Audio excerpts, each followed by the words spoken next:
ناظرین السلام علیکم ورحمۃ اللہ وبرکاتہ. میں ہوں آپ کا میزبان انصار عزیز ندوی اور آپ میرے ساتھ دیکھ رہے ہیں سیدھی بات. ناظرین آج آغاز میں ہی کچھ اشعار گنگنانے کا من کر رہا ہے. شاعر یم چشتی نے کہا ہے جو نہ ہو سکا کسی سے وہی کام کر رہے ہیں, جہاں راستہ نہیں ہے ہم وہیں سے گزر رہے ہیں. چراغ رہ گزر کے یہی اپنی داستاں ہے, نہ خوشی سے جی رہے تھے نہ خوشی سے مر رہے ہیں. وہ بڑے حسین دن تھے تیرے ساتھ جو گزارے, یہ عجیب دن ہے جو اب تیرے بن گزر رہے ہیں. میرے آرزو کا سورج نہ ہوا طلوع اب تک, یہی چاند اور تارے میرے ہم سفر رہے ہیں. میں ہوں طائر محبت مجھے آندھیوں نے پالا, میری دسترس سے باہر میرے بال پر رہے ہیں. کبھی اپنی زندگی سے نہ بنی نہ بن سکے گی, تیری بندہ پروری سے میرے دن گزر رہے ہیں. سبھی خواہشیں ادھوری سبھی خواب ریزہ ریزہ, کبھی ڈوبتے ہیں خود میں کبھی خود ابھر رہے ہیں. جہاں پیار اور سکون تھا میرے ساتھ ساتھ چشتی, میرے زیست کے وہ لمحے بڑے مختصر رہے ہیں, بڑے مختصر رہے ہیں. ناظرین نہ جانے کیوں آج صبح جب واٹس ایپ کا دروازہ کھولا تو پڑوسی ملک پاکستان کے تبلیغی جماعت کے امیر کے انتقال کی خبر نے سکتے میں ڈال دیا. اور پھر نہ جانے کیوں یہ اشعار زبان پر آنے لگے کہ سبھی خواہشیں ادھوری سبھی خواب ریزہ ریزہ, کبھی ڈوبتے ہیں خود میں کبھی خود بھی ابھر رہے ہیں. جی ہاں ناظرین, جناب حاجی عبدالوہاب صاحب امیر تبلیغی جماعت پاکستان, تبلیغی جماعت کے اہم ترین شخصیت اس دار فانی سے آج صبح مختصر علالت کے بعد اس دار فانی سے بقا کی جانب کوچ کر گئے ہیں. جنہوں نے ساری زندگی اللہ کی کبریائی بیان کرتے ہوئے, لوگوں کو متحد کرنے کی جدوجہد کرتے ہوئے, اختلافات کو ختم کر کے اللہ اور رسول کے بتائے ہوئے راستے پر چلنے کی نصیحت کرتے ہوئے اپنی ساری زندگی تبلیغ کے راستے میں لگا کر کروڑوں لوگوں کو غمزدہ کر کے اس دنیا سے رخصت ہو گئے ہیں. ناظرین میں نے نہ ان کو دیکھا نہ ہی اس طرح کی کوئی امید بھی تھی, مگر آج پاکستان میں تبلیغی جماعت کی کاوشیں جو ہیں, اس کا جو پھیلاؤ ہے, اور یہاں کی جماعتیں بالخصوص یورپین ممالک اور افریقن ممالک میں جو کام کر رہی ہیں, وہ ان کی اور انہی کے ساتھیوں کی قربانیوں کا نتیجہ ہے کم و بیشتر. لہٰذا آج ان کے انتقال پر سوچا کہ ان کی زندگی کے اوراق کو ٹٹولوں تو محسوس ہوا کہ یہ شخص بھی نام و نمود سے کوسوں دور بس اپنے اور پورے امت مسلمہ کی آخرت کو سنوارنے میں گزارتی. بڑی مشکل سے کچھ تفصیلات ہاتھ لگی جس کو آپ کے سامنے رکھنے کی کوشش کر رہا ہوں. ناظرین, دھوپ چھاؤں کی تکلیف کے احساس کے بغیر یورپین سمیت افریقن ممالک اور پھر دیگر پاکستان و دیگر ملکوں میں تمام تر کٹھنائیوں کو سہتے ہوئے اللہ سے بچھڑے بندوں کو اللہ اور اس کے رسول سے ملانے کی جدوجہد کرنے والے حاجی عبدالوہاب کی پیدائش 1922 میں نئی دہلی میں ہوئی تھی. کہا جاتا ہے کہ ان کا آبائی وطن سہارنپور ہے اور تقسیم پاکستان کے موقع پر یہ بھارت سے ہجرت کر کے پاکستان چلے گئے. سال 1944 میں یہ بھارت میں مرکز نظام الدین سے جڑ گئے اور پھر یہاں 6 ماہ تک تربیت حاصل کی اور بانی تبلیغ جماعت مولانا الیاس رحمۃ اللہ علیہ کے ساتھ یہ 6 ماہ گزارے تھے. لاہور کالج سے گریجویشن کے بعد وہ تحصیلدار کے عہدے پر فائز تھے, مگر مرکز نظام الدین سے لوٹنے کے بعد وہ پوری طرح اس محنت سے جڑ گئے. حاجی عبدالوہاب مولانا الیاس کاندھلوی رحمۃ اللہ علیہ کی ان پہلے 5 ساتھیوں میں شامل تھے جنہوں نے اپنی پوری زندگی اللہ کے دین کے لیے وقف کی. مولانا الیاس کاندھلوی رحمۃ اللہ علیہ نے 1927 میں تبلیغی جماعت کی بنیاد رکھی اور اپنے انتقال 1944 تک جماعت کے امیر رہے.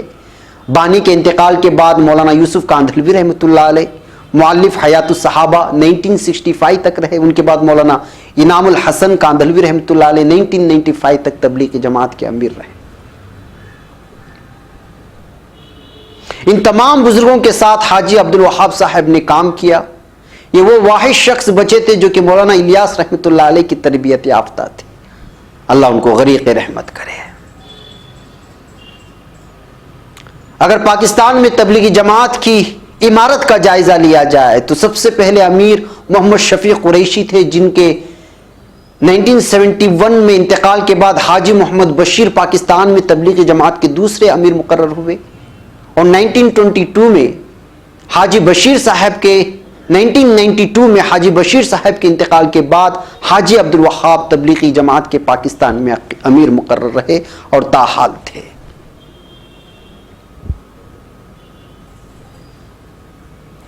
حضرت مولانا طارق جمیل صاحب کے حوالے سے ایک فیس بک پیج پر مجھے مرحوم حاجی صاحب کے سلسلے میں یہ تحریر ملا کہ حاجی عبدالوہاب جیسا شخص میں نے ساری زندگی نہیں دیکھا، وہ صاحب حال ہیں، ان کی زندگی دعوت و تبلیغ میں رچ بس چکی ہے۔ ان جیسے لوگ کروڑوں میں ایک ہوتے ہیں، جس طرح انبیاء کو امت کی تڑپ ہوتی تھی اور دعوت و تبلیغ کے ذریعے وہ لوگوں کی خیر کا باعث تھے، اسی تڑپ کے خالص اتباع اگر کسی نے دیکھنی ہے تو حاجی عبدالوہاب صاحب میں دیکھ لے۔ مولانا طارق جمیل کہتے ہیں کہ حقیقت یہی کہ حاجی عبدالوہاب صاحب امت مسلمہ کا سرمایہ ہے، اللہ ان کی زندگی میں برکت عطا فرمائے۔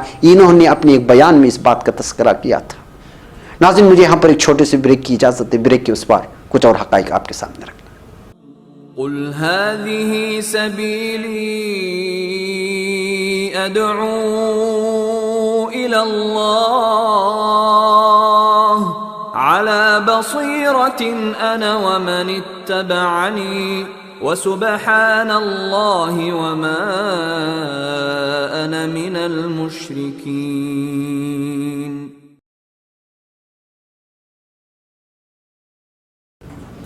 ناظرین، استقبال ہے سیدھی بات کی انوکھی محفل میں۔ ناظرین، دہلی کے ضلع کرنال میں حاجی صاحب پیدا ہوئے تھے۔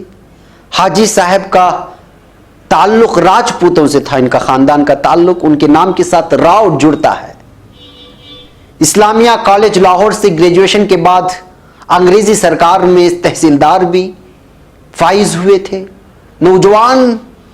نوجوان جب تھے اپنے عمر میں، ختم نبوت صلی اللہ علیہ وسلم کے لیے کام کرنے والی تنظیم جماعت مجلس احرار اسلام کے سرگرم کارکن کے طور پر بھی کام کیا ہے،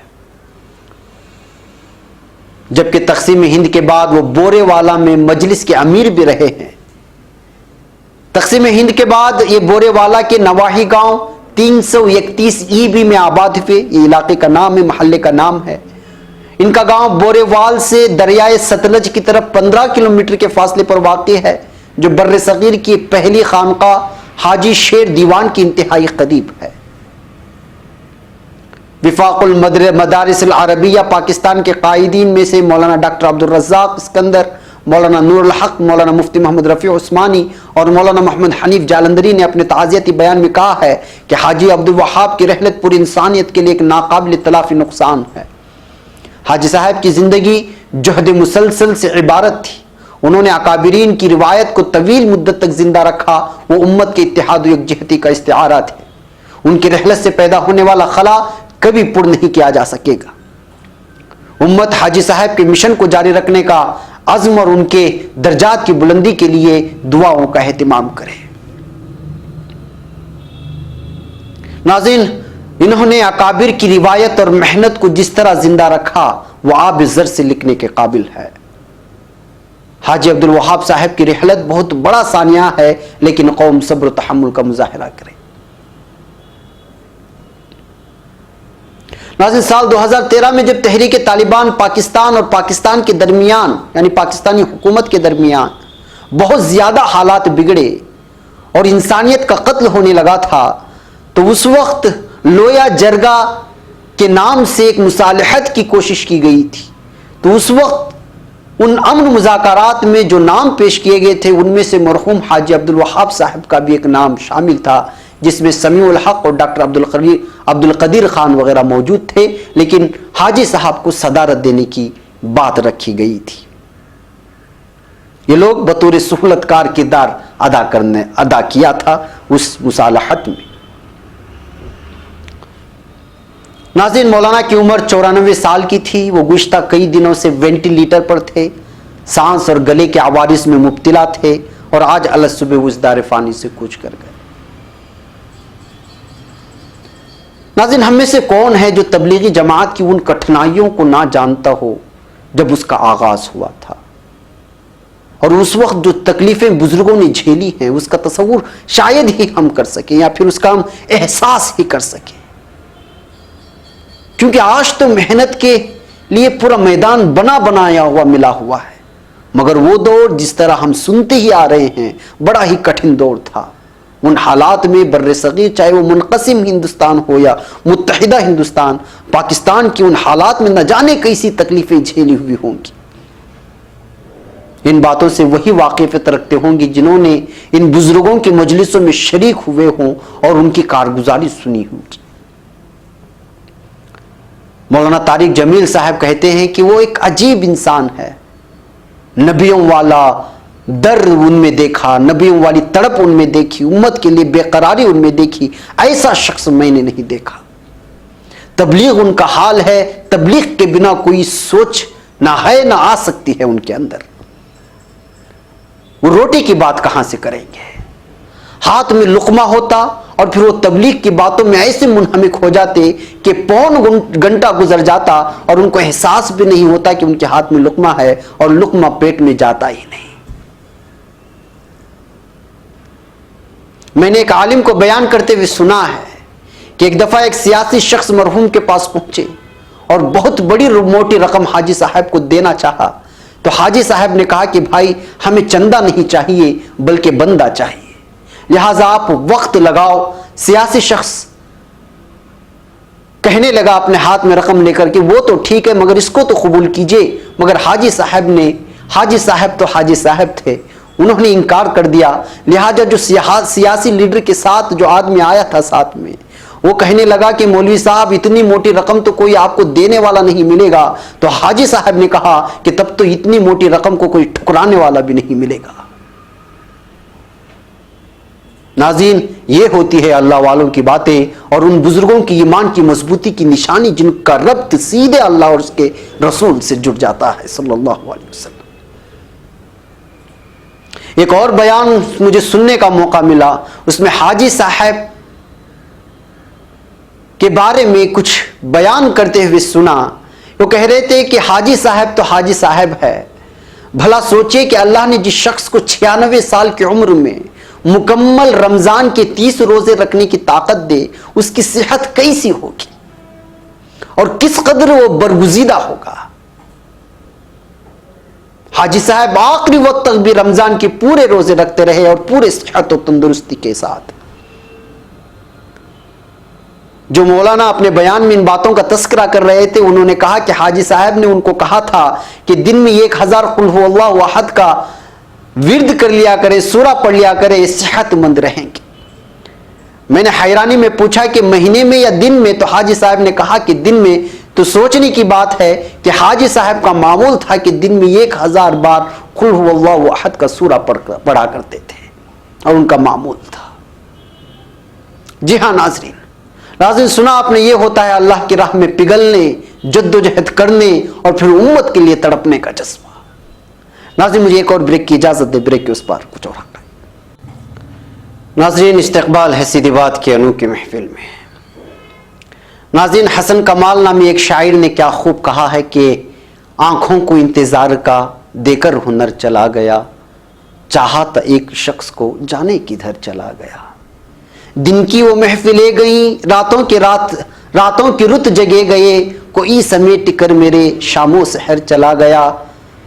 جھونکا ہے ایک بہار کا رنگے خیال یار بھی، ہر سو بکھر بکھر گئی خوشبو جدھر چلا گیا۔ اس کے ہی دم سے دل میں آج دھوپ بھی چاندنی بھی ہے، دے کر وہ اپنی یاد کے شمس و قمر چلا گیا۔ کوچا بہ کوچا در بدر کب سے بھٹک رہا ہے دل، ہم کو بھلا کے راہ وہ اپنی ڈگر چلا گیا، اپنی ڈگر چلا گیا۔ ناظرین، حاجی صاحب نے اپنی ساری زندگی وقف کر دی اللہ کے لیے، کٹھنائیوں کو برداشت کیا، مشکلوں کو برداشت کیا، نوجوانی میں اپنی ملازمت کو چھوڑ کر پوری طرح اپنی زندگی کو اللہ کے راہ کے لیے وقف کر دی۔ آج اس کا نتیجہ یہ ہے کہ ان کی دیدار کے لیے آنے والے افراد کی وجہ سے پاکستان کی ایئرپورٹ بھرے پڑے ہوئے ہیں، وہ چاہتے ہیں کہ 40,000 ہو 50,000 ہو خرچ کریں، ایک بار جنازے میں شرکت کریں، لیکن ان کو ٹکٹ نہیں مل رہی، ریلوے اڈے بھرے پڑے ہیں۔ شاید یہ سیدھی بات آپ تک پہنچتے پہنچتے ان کی نماز جنازہ ادا کی جا چکی ہوگی یا ہو رہی ہوگی، کیونکہ اس وقت یہ ریکارڈنگ جو ہو رہی ہے وہ ہندوستانی وقت دوپہر 3 بجے کو ہو رہی ہے۔ آپ جنازے کا بھی منظر دیکھیں گے اور ان کی مقبولیت کی اونچائیاں بھی دیکھیں گے۔ مگر سوال یہ ہے کہ کیا ہم اس سے کچھ سبق حاصل کر پائیں گے؟ وہ انسان ہی کیا جو کسی چیز سے عبرت نہ لے۔ موت تو ہر کسی کو آنی ہے، مجھے بھی اور آپ کو بھی، کائنات کے ہر شے کو فنا ہے سوائے اللہ کے۔ تو اس میں وہ بندے جو اللہ کے مقبول ہو جاتے ہیں، وہ جاتے جاتے ہم سب کو پیغام دے جاتے ہیں کہ زندگی کے مقصد کو ڈھونڈ لو تو پھر تم ہنستے ہوئے جاؤ گے، مگر تمہارے پیچھے دنیا روئے گی۔ ہم نے کتنی ایسی شخصیات کو دیکھا جن کے جانے کے بعد دنیا روئی، مگر ان کے چہرے پر ایسی رونق اور ایسی مسکراہٹ کہ دیکھ کر خدا یاد آ جاوے۔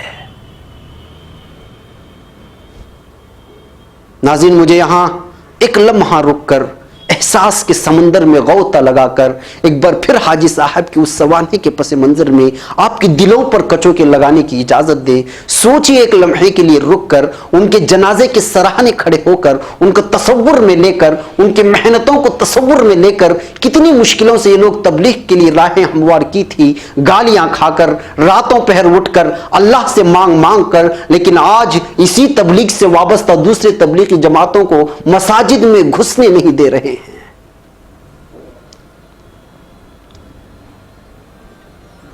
آپ صلی اللہ علیہ وسلم کے طائف کا سفر کا واقعہ بیان کر کے جن دعوتی بھائیوں کے آنکھوں میں آنسو چھلکاتے تھے، آج وہی لوگ تبلیغ کے راستے میں روڑے اٹکا رہے ہیں۔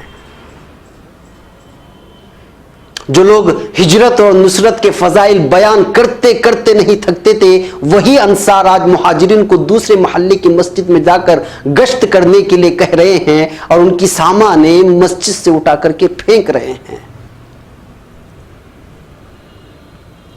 کیا یہ ایک شخص یا کچھ اشخاص کی عداوت کی وجہ سے پوری جماعت آپ کی دشمن بن گئی ہے؟ مجھے سمجھ میں نہیں جا رہا ہے کہ ہم کدھر کو جا رہے ہیں۔ افسوس کے ساتھ کہنا پڑ رہا ہے کہ آج ہی ایک واٹس ایپ میں ایک پیغام پر نظر پڑی جس میں لکھا گیا تھا کہ فلاں شہر کے اجتماع کا بیکاٹ کرو کیونکہ فلاں مولوی نے مودی حکومت سے مسلمانوں کے ووٹ کٹوانے کے لیے اتنے کروڑ کی سودے بازی کی ہے اور اسی لیے اتنی اجتماعیں ایک ہی وقت میں منعقد کی جا رہی ہیں جب ووٹنگ کا زمانہ ہوگا۔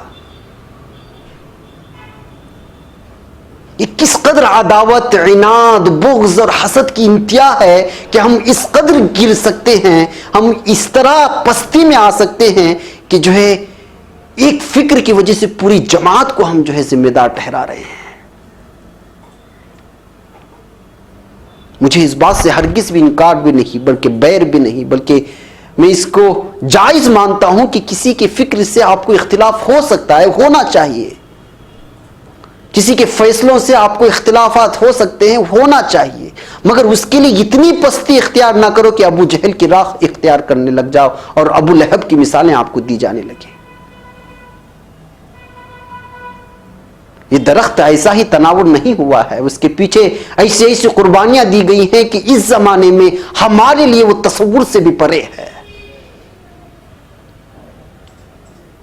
آج مرحوم حاجی صاحب کا جنازہ ہمیں یہی دعوت دے رہا ہے کہ اخلاص کے ساتھ کام سے جڑ جانے کا نام ہی تبلیغ ہے۔ اختلافات افراد سے ہو سکتے ہیں، مجھے آپ سے ہو سکتے ہیں، آپ کو مجھ سے ہو سکتے ہیں، مگر اس کام سے ہرگز نہیں۔ کسی تنہا فرد کی وجہ سے یا کچھ افراد کی وجہ سے پورے کام کو ذمہ دار نہیں ٹھہرایا جا سکتا۔ واٹس ایپ میں، سوشل میڈیا میں، فیس بک میں جو لگاتار نفرتوں کا بازار گرم کیے ہوئے ہیں اور اپنی تمام تر صلاحیتیں اس طرح کی تنقیدی مضامین میں لگا رہے ہیں، ان علماء کرام سے مؤدبانہ درخواست ہے کہ آپ کو اختلافات کا پورا حق ہے، ضرور کریں، مگر اس کی وجہ سے وہ لوگ جو اس کام کی محبت میں اپنے گھر بار چھوڑ کر نکل چکے ہیں تبلیغ کے لیے، جن کو اختلافات کا علم نہیں ہے، ان کو نشانہ نہ بنائیں۔ کہیں ایسا نہ ہو کہ آپ کی تنقیدی عمل کی وجہ سے وہ شخص جو اللہ کے گھر سے دور تھا، اس پر محنت ہوئی، اسے اس راستے پر لائے، اور ہماری وجہ سے وہ بدزن ہو کر پھر اپنی کرجروی کی طرف نہ پلٹ جائے۔ جس قدر مختلف ناموں کے ساتھ آج دونوں دھڑوں کے بزرگان دین کو یاد کیا جا رہا ہے، اور جو طعن و تشنی ہو رہی ہے، جس قدر بے عزتی ہو رہی ہے، اور جس قدر پستی اور سطحی قسم کے الفاظ کا استعمال کیا جا رہا ہے، اس سے یہ فیصلہ لینا بڑا آسان ہو جاتا ہے کہ دراصل لکھاریوں کی یا تنقید نگاروں کی منشا اصلاح نہیں ہے، بلکہ منافقت ہے، اور اختلافات کو برقرار رکھتے ہوئے اس عظیم کام کو نقصان پہنچانا ہے۔ اللہ مجھے معاف کرے اگر میں کسی لکھاری کے بارے میں غلط گمانی کر رہا ہوں، مگر حالات دیکھ کر میں یہ کہنے پر مجبور ہوں۔ بہرکیف ناظرین، وقت ہو چلا ہے، حاجی صاحب تو چلے گئے، مگر اپنی محنت، لگن، کڑن، تڑپ کے ساتھ ہمیں عملی طور پر ایک راہ بتا گئے ہیں کہ اتحاد کے ساتھ دعوتی کام میں لگنا اور اس کو ووننا بچھونا بنا لینا ہی زندگی کا مقصد ہونا چاہیے۔ جی ہاں ناظرین، ہماری سیدھی بات کا بھی یہی پیغام ہے۔ قل هذه سبيلي أدعو إلى الله على بصيرة أنا ومن اتبعني وسبحان الله وما أنا من المشركين۔